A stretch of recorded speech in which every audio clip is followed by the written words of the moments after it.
I found my husband's dead ex-girlfriend in a box on our honeymoon. I filed for divorce before sunrise. Our honeymoon night was supposed to be quiet. We were staying in a small hotel in Goa.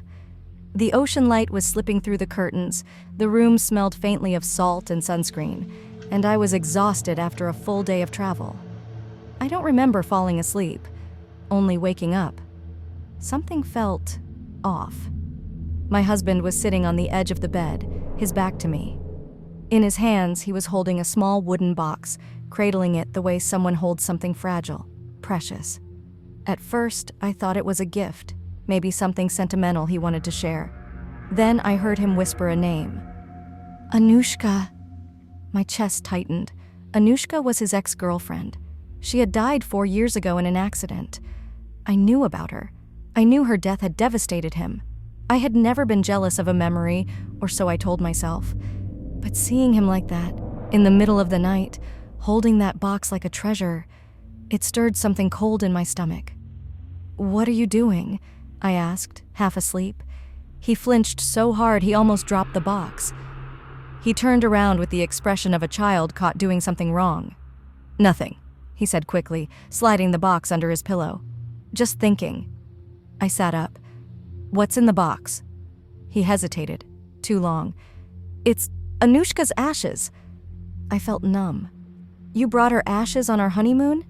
"She always wanted to come to Goa," he said, not meeting my eyes. Then he stood up and went to take a shower. I stayed frozen on the bed.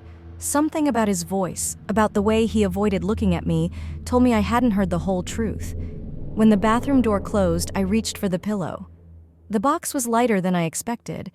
I told myself not to open it, that it was wrong, disrespectful, but I needed to know.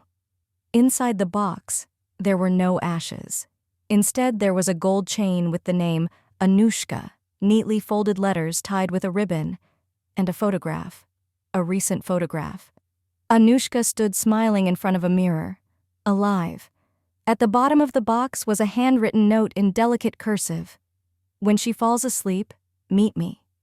My hands started shaking. By 6 a.m., my bags were packed. I told my husband I wanted a divorce. He didn't argue.